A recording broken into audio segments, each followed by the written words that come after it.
அனைவருக்கும் மகிழ்ச்சியான வணக்கம். இந்த வீடியோ பதிவு நம்ம என்ன பார்க்க போறோம் அப்படின்னா, தமிழின் தொன்மை அப்படின்னு ஒரு டாபிக் பார்த்துட்டு இருக்கோம். அதுல கடற்பயணங்கள் பத்தி பார்க்க போறோம். ஓகேவா? இது ஏன் நம்ம கடற்பயணம் பார்க்கணும் அப்படின்னா, தமிழகத்தினுடைய தொன்மை பத்தி பார்க்கப்படும் பொழுது, தமிழகத்தில தொன்மையான ஒரு விஷயம் அ துறைமுகம் வைத்து வணிகம் செய்த ஒரு விஷயம் நம்மகிட்ட இருக்கு. ஓகேவா? பூம்புகார், அ இந்த போன்ற இடங்கள்லாம் இருக்கு.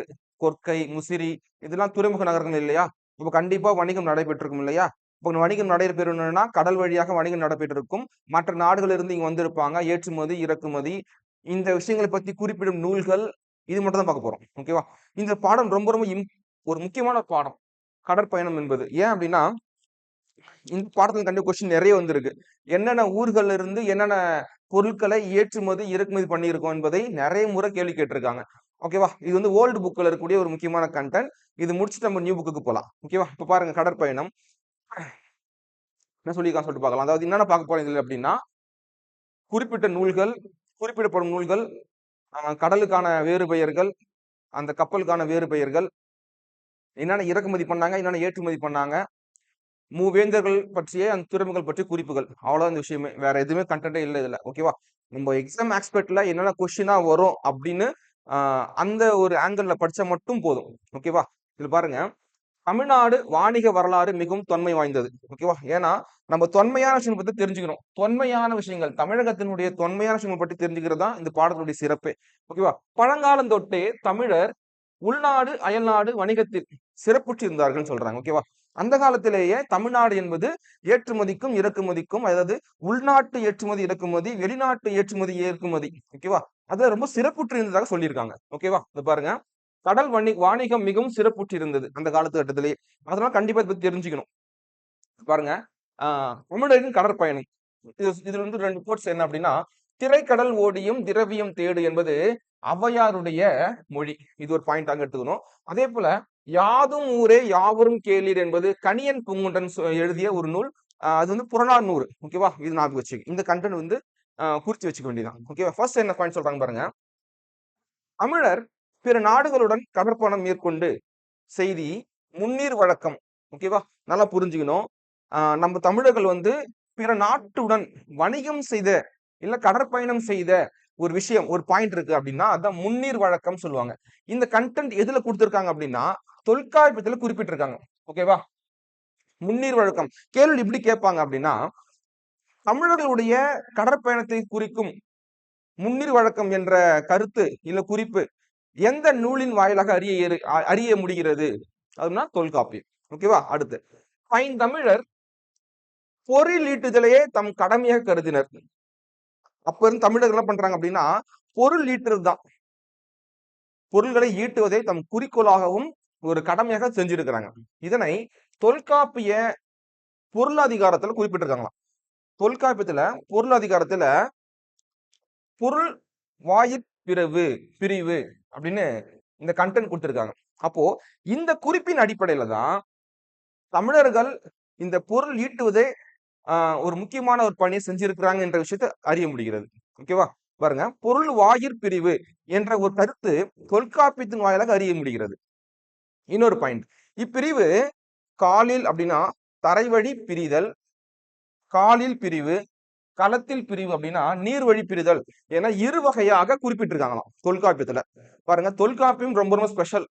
நம்மளுடைய வரலாறை தெரிஞ்சுக்கிறதுல. இப்ப தொல்காப்பியத்துல முன்னீர் வழக்கம் அப்படின்னு ஒரு கண்டென்ட் சொல்லியிருக்கிறாங்க. பொருள் வாயிற் பிரிவு அப்படின்னு ஒரு கண்டென்ட் சொல்லியிருக்கிறாங்க. பொருள் ஈட்டுதலை பற்றி குறிப்பிடுறாங்க. காலில் பிரிவு அப்படின்னா தரை வழி பிரிதல். தரை வழியாகவும், நீர் வழியாகவும் வணிகம் பண்ணியிருப்பதாக பொருள் அதிகாரத்துல குறிப்பிட்டிருக்கிறாங்க. ஓகேவா? இது முக்கியமான பாயிண்ட். யாருக்கிட்டலாம் நம்ம வந்து வணிகம் பண்ணியிருக்கோம் அப்படின்னா, பல்லாயிரம் ஆண்டுகளுக்கு பாருங்க.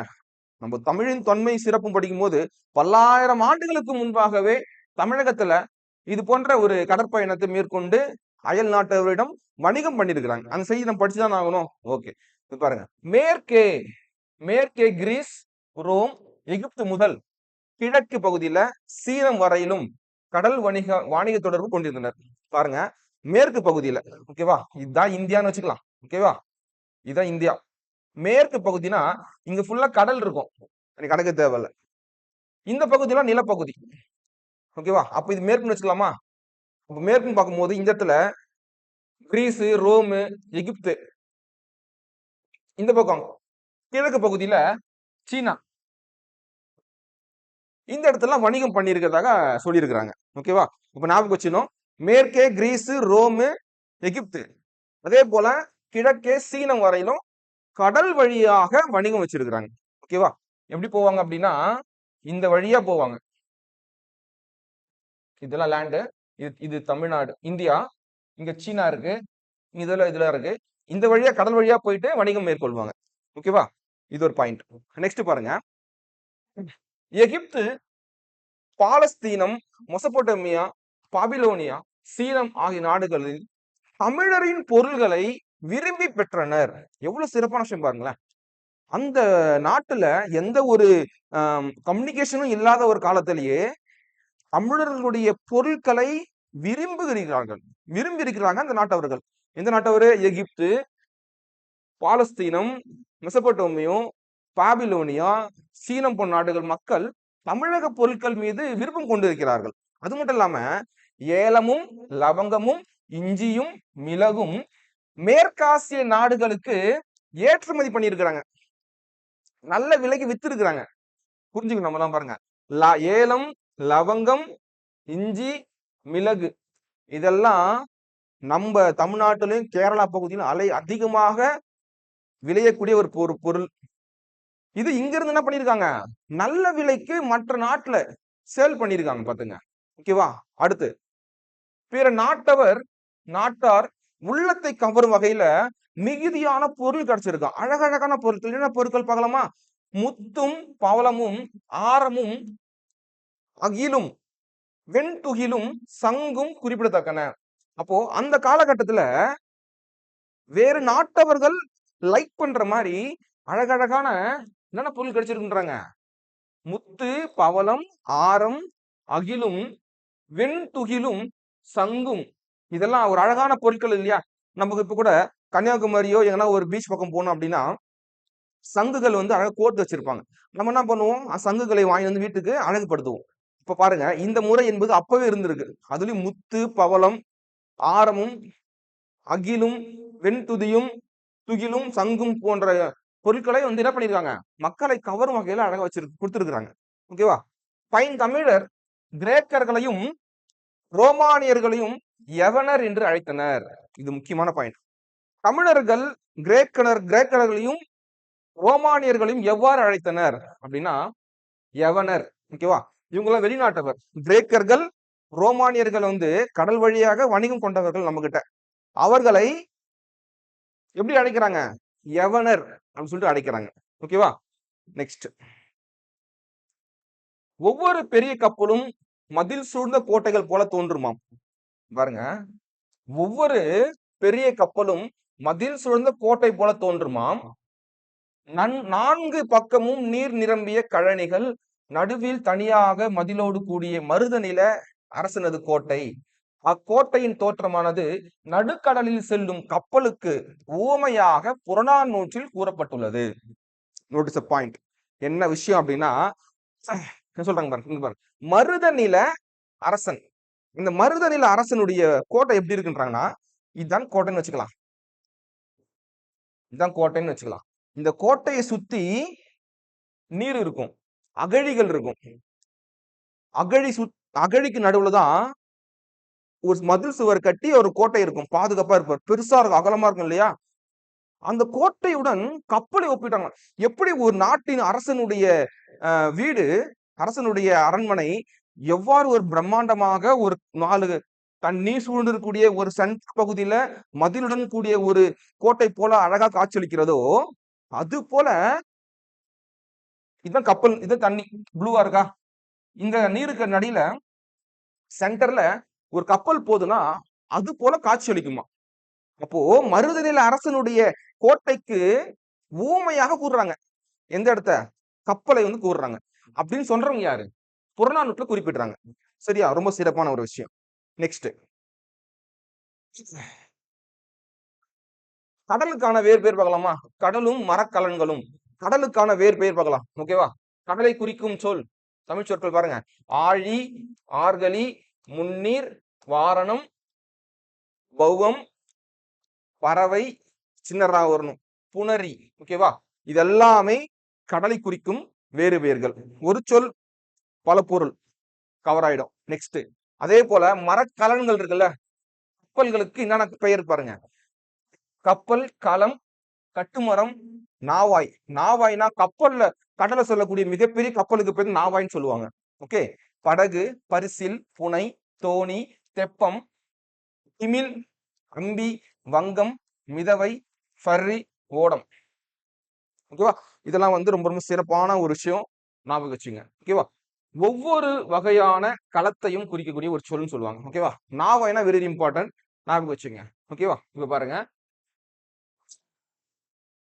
கடல் கடந்த தமிழ். தமிழ்ல கிரேக்கம்ல. அரிசினா ஒரைசான்னு சொல்லுவாங்க கிரேக்கத்துல. கருவூர் அப்படின்னா கரோரா. காவேரினா கபிரில். குமரி அப்படின்னா கோமாரி, கொமாரி. தொண்டினா திண்டில்ஸ். மதுரைனா மதுரேஸ். முசிறி, முசிறில். இதெல்லாம் தமிழ் பெயர், கிரேக்கம் பெயர். இப்போ லிட்டோவா ஒரு ஒரு ஒற்றுமையுடைய ஒரு பேர் இருக்கு அப்படின்னா கண்டிப்பா போயிருக்க வாய்ப்பு இருக்கு. ஏதோ ஒரு ஒற்றுமை இருக்கிறதுன்னு சொல்லி நம்ம அறிஞ்சுக்க முடியும். ஓகேவா? அடுத்த பாயிண்ட் பார்க்கலாமா? உப்பளங்கள்ல சிறு சிறு படகுகள் பாருங்க. உப்பளங்கள் உப்ப கழிமுகங்கள்ல சின்ன சின்ன ஆற்று பகுதிகளில் சிறிய படகுகள் செல்லும். அதே போல பாருங்க, கடலில் செலுத்துவதற்குரிய பெரிய நாவாய்களும், அதாவது நாவாய் அப்படின்னா பாருங்க, கடலில் செல்லும் பெரிய களம் தான் நாவாய் எனப்படும். ஓகேவா? புகார் நரத்தில் நிறுத்தப்பட்ட நாவாய்கள் அலையால் அலை புரண்டு கட்டுதறியில் கட்டப்பட்ட யானை அசைவது போல அசைந்தன. அவற்றின் உச்சியில் கொடிகள் அசைந்து ஆடின என பட்டினப்பாளையில் குறிப்பிட்டாங்களாம். இந்த கண்டென்ட் ரொம்ப ரொம்ப இம்பார்ட்டன்ட். எப்படி ஒப்பிடுறாங்க பாருங்க. ஒரு ஒரு கடல் பகுதியில் ஒரு கப்பலை கட்டி வச்சிருக்கிறாங்க. ஒரு ஒரு மரத்துல கட்டி வச்சிருக்கிறாங்க. அது எப்படி காய்ச்சலிக்குதுன்னா, அந்த அலை அடிக்கும் போது இப்படி ஏறி ஏறி இறங்கும்ல, அந்த ஏறி இறங்கும் போது சொல்றாங்க பாருங்க, கட்டப்பட்ட கட்டுதறியில் கட்டப்பட்ட யானை அசைவது போல இருக்குமா, அசைந்தன. அவற்றின் உச்சியில கொடி அசைந்தன, கொடிகள் அசைந்து ஆடின என இதுவும் ஊமே சொல்றாங்க. ஒரு கப்பலை ஒரு கப்பல் ஒரு அந்த அலையினால அசையும் பொழுது அந்த ஒரு இமேஜ், அந்த ஒரு இது எப்படி இருக்குன்றாங்கன்னா, கரையில் கட்டப்பட்ட யானையோட ஒப்பிடுறாங்க. இந்த கண்டென்ட் யார் சொல்றாங்க அப்படின்னா பட்டினப்பாளையில குறிப்பிடுறாங்க. ஓகேவா? இது முக்கியமானது. நெக்ஸ்ட், பெரிய நாவாய்கள்லாம் என்ன? பெரிய நாவாய்கள்னா பெரிய கப்பல்கள் எப்படி போகும்? இன்ஜின் கிடையாது அப்பெல்லாம். எந்த அடிப்படையில கப்பல் மூவ் ஆகும் அப்படின்னா காற்றினுடைய துணை கொண்டுதான் இயங்கும். காத்து எப்படி அடிக்கும், எந்த காலத்துல எந்த பக்கம் அடிக்கும் என்ற எல்லா விதமான தெளிவும் தமிழர்கள்ட்ட இருந்துருக்கு பாருங்க. அதுக்கு பேர் தான் பாய்மர கப்பல் சொல்லுவாங்க. எவ்வப்போது எவ்திசையில் நோக்கி வீசும் என்பதனை தமிழர்கள் நன்கு உணர்ந்திருந்தனர். ஓகேவா? அவங்களுக்கு தெரிஞ்சிருக்கு. அதனாலதான் இந்த இந்த இந்த மாசத்துல காத்து இப்படி வீசும், இந்த மாதத்துல காத்து இப்படி வீசும். அதன்படி காற்றின் துணை கொண்டுதான் கப்பல்ல, பாய்மர கப்பல்ல பயணம் பண்ணியிருக்கிறாங்க. ஓகேவா? கரிகாலனின் முன்னோர் காற்றில் போக்கை அறிந்து களம் செலுத்தினர் என்பதனை புறநானூற்று பாடல் கூறுகிறது. பாருங்க எவ்வளவு விஷயம் சொல்லியிருக்கேன் பாருங்க. தொல்காப்பியம் இம்பார்ட்டன்ட். புறநானூற்றுல 2 பாயிண்ட் சொல்லியிருக்கிறேன். பட்டினப்பால்ல ஒரு பாயிண்ட் சொல்லியிருக்கிறேன். எவ்வளவு விஷயம் சொல்லியிருக்காங்க பாருங்க. இப்ப புறநானூறு சொல்றாங்கன்னா கரிகாலனுடைய, யார் கரிகாலன்? ஓகேவா? ஏழிசை வல்லாளன் சொல்லக்கூடிய நபர். அந்த கரிகாலன் அவர்கள், அவருடைய முன்னோர்கள் காற்றின் போக்கை அறிந்து களம் செலுத்தினர் என்பதை புறநானூற்று குறிப்பிட்டிருக்காங்க. ஓகேவா? இந்த பாயிண்ட் நோட் பண்ணி வச்சுங்க. ஓகேவா? நெக்ஸ்ட், துறைமுகங்கள் பார்க்கலாமா? ஓகேவா? துறைமுகங்கள் பார்க்கும்போது காவேரி, பூம்பட்டினம், முசிறி, கொற்கை. ஃபர்ஸ்ட் முசிறி பார்க்கலாம். முசிறி என்பது சேர மன்னருக்குரிய ஒரு துறைமுகம். அதாவது சுள்ளி எனும் ஒரு பெரிய ஆற்றின் யவனர்களின், ஓகேவா,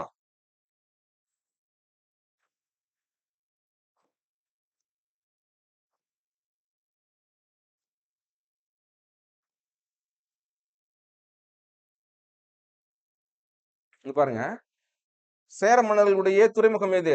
முசிறி. அந்த துறைமுகத்துல சுள்ளி எனும் பெரிய ஆற்றின் யவனர்களின் மரக்கலன் வந்து நிக்குமா. யவனர்கள்லாம் யாரு?